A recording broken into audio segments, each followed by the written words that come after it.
होली के बाद माने कब ताजपोशी हो जाएगी? ये तो माननीय मुख्यमंत्री जी पर निर्भर करेगा कि कब ताजपोशी होगी। और मुख्यमंत्री जी जब देश का नेतृत्व करेंगे और समाजवादियों को एक करने के लिए वो निकल रहे हैं इस विधानसभा के सत्र के बाद, तो निश्चित तौर पर वो सोचेंगे। और जब सोचेंगे कि हमको देश चलाना है तो निश्चित तौर पर बिहार में उनके बाद तेजस्वी जी हैं। नमस्कार, आप देख रहे हैं सिटी पोस्ट और मैं हूं अभिषेक मिश्रा। आरजेडी के विधायक विजय मंडल, जिन्होंने पिछले दिनों ये कहा कि तेजस्वी यादव की ताजपोशी होली के बाद होगी, वो मुख्यमंत्री बनेंगे, और उनके इस बयान के बाद बिहार की राजनीति में भूचाल आ गया।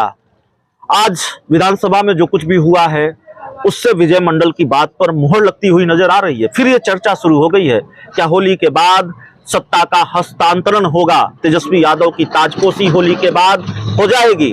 हुआ क्या है विधानसभा में? जाहिर है आपके जीवन में सवाल होगा। विधानसभा में हुआ यह है कि बिहार के मुख्यमंत्री नीतीश कुमार को जन्मदिन की बधाई देते हुए विधानसभा के अध्यक्ष अवध बिहारी चौधरी ने विधानसभा में यह कहा, आप बिहार की सेवा कर चुके, अब देश की सेवा के लिए आगे बढ़िए। तो उसके अपने एक मायने हैं, उसके मायने निकाले जा रहे हैं। हमारे साथ आरजेडी के विधायक विजय मंडल जी खुद हैं, जिनसे हम बातचीत करेंगे। आपने कहा था तेजस्वी यादव होली के बाद मुख्यमंत्री बन जाएंगे, बड़े डंके की चोट पर कहा था। आप पटना में उपलब्ध नहीं थे, फोन पर हमारी बातचीत भी हुई थी। अपनी इस बात पर आप कायम हैं? पहला सवाल तो यही होगा।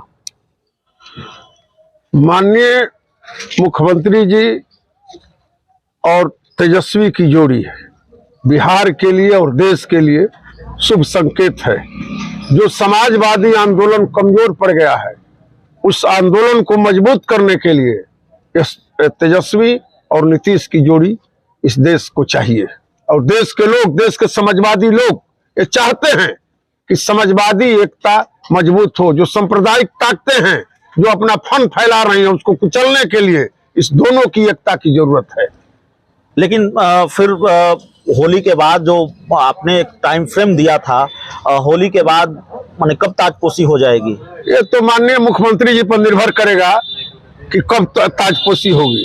और मुख्यमंत्री जी जब देश का नेतृत्व करेंगे और समाजवादियों को एक करने के लिए वो निकल रहे हैं इस विधानसभा के सत्र के बाद, तो निश्चित तौर पर वो सोचेंगे। और जब सोचेंगे कि हमको देश चलाना है तो निश्चित तौर पर बिहार में उनके बाद तेजस्वी जी हैं। तो इसका मतलब ये निकाले मंडल साहब की, चूंकि नीतीश कुमार ने कहा भी है, आप ठीक कर रहे हैं, नीतीश कुमार ने कहा है कि समाधान यात्रा खत्म होगी तो वो देश की यात्रा पर निकलेंगे। तो आरजेडी क्या उम्मीद लगाए बैठी है, या फिर जो ऐलान बाहर नहीं आ रहा है, क्या वो होने वाला यही है, नीतीश कुमार तेजस्वी यादव की ताजपोशी करके देश भ्रमण पर निकलेंगे, मिशन 2024 के लिए, भारतीय जनता पार्टी को निपटाने के लिए, उससे निपटने के लिए सीएम की कुर्सी की कुर्बानी देंगे, और भतीजे की ताजपोशी अब तय है 2024 से पहले? ये माने, ये समझे? ये तो मुख्यमंत्री जी पर निर्भर करता है कि वो कब ताजपोशी करते हैं। वो जब चाहेंगे तब छोड़ेंगे, और जब छोड़ेंगे तो तेजस्वी को निश्चित रूप से बनाएंगे।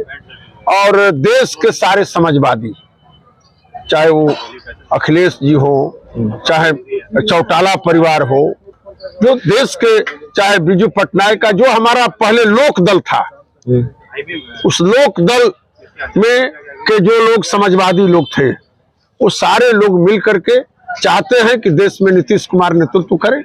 और हम लोग भी चाहते हैं कि देश का नेतृत्व नीतीश जी करें, और नीतीश जी के नेतृत्व में देश के समाजवादी एक हो। और जो सांप्रदायिक ताकतें हैं, आज उन्होंने बहुत मजबूती से विधानसभा में जनगणना की बात रखा मुख्यमंत्री जी ने कि जनगणना क्यों आवश्यक है। हम सभी लोग, भाजपा के लोग भी गए थे माननीय प्रधानमंत्री जी से मिलने के लिए, और मिल करके इन सभी लोगों ने कहा कि जातीय जनगणना होनी चाहिए। और जब जातीय जनगणना हो रही है तो आज तो विधानसभा में सभी लोगों ने एकमत से मुख्यमंत्री की बात का सपोर्ट किए। भाजपा के लोग भी नहीं विरोध किए कि जातीय जनगणना नहीं होनी चाहिए। तो ये सब जो हो रहा है देश के लिए आवश्यक है। जब जब इस देश में गरीबों को ताकत मिला है, सांप्रदायिक ताकतें अलग हुई हैं। बीपी सिंह ने जब मंडल कमीशन लागू किया तो भाजपा के लोगों ने मंदिर का राग आलापा, इसलिए कि जो गरीब लोग मजबूत हो रहे थे उसके विरोध में। तो भाजपा तो जीवन भर सामंतों की पार्टी रही है, गरीब विरोधी पार्टी रही है।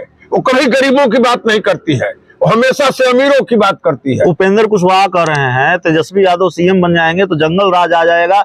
नीतीश कुमार तो जिस तूफान से कश्ती निकाल कर लाए फिर वहीं ठेल रहे हैं, कश्ती को धकेल रहे हैं। उपेंद्र जी की बात का बिहार की राजनीति में अब कोई माने नहीं है। वो आया राम गया राम है, उनकी कोई बात को कोई अब अहमियत बिहार की राजनीति में नहीं है। वो जब आए तो अस्थायी नहीं रहे, फिर 3 बार आए जदयू में, 3 बार गए। पिछले चुनाव में तेजस्वी और लालू प्रसाद गलत थे तो उन्होंने क्यों समझौता किया लालू प्रसाद से और तेजस्वी यादव से, जो पिछले लोकसभा का चुनाव लड़े थे तेजस्वी के बल और तेजस्वी यादव के नेतृत्व में ही चुनाव लड़ रहे थे। तेजस्वी यादव के नेतृत्व में लड़ रहे थे।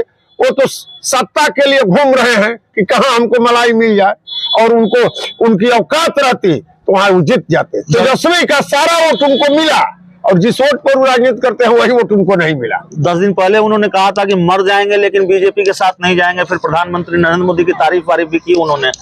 वो कहां जाएंगे कोई नहीं कह सकता है। हम एक बात कह सकते हैं कि लालू परिवार कभी भाजपा के साथ नहीं जा सकता है।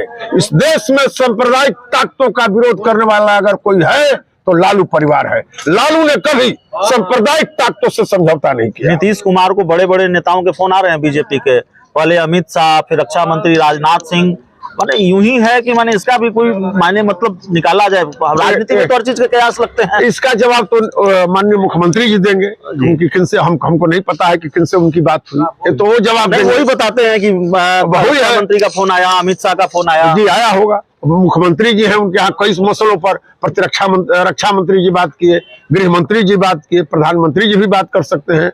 लालू जी जब बीमार थे तो प्रधानमंत्री जी उनसे बात किए, तो इसके अलग कई माने हैं, इस पर हम टिप्पणी नहीं करें। तो चलिए, हमारे साथ आरजेडी के विधायक विजय मंडल साहब थे और जाहिर तौर पर बहुत साफ गोई से डंके की चोट पर अपनी बात रखते हैं और हाल के दिनों में तो बहुत चर्चित रहे हैं। वैसे राजनीति में आरजेडी के बड़े चेहरे हैं, बिहार की राजनीति में एक प्रमुख नाम है और अपने बयानों से बिहार की राजनीति को लंबे वक्त से गर्मा रखा है इन्होंने। तो इस इंटरव्यू में, इस चर्चा में इतना ही। बहुत बहुत धन्यवाद।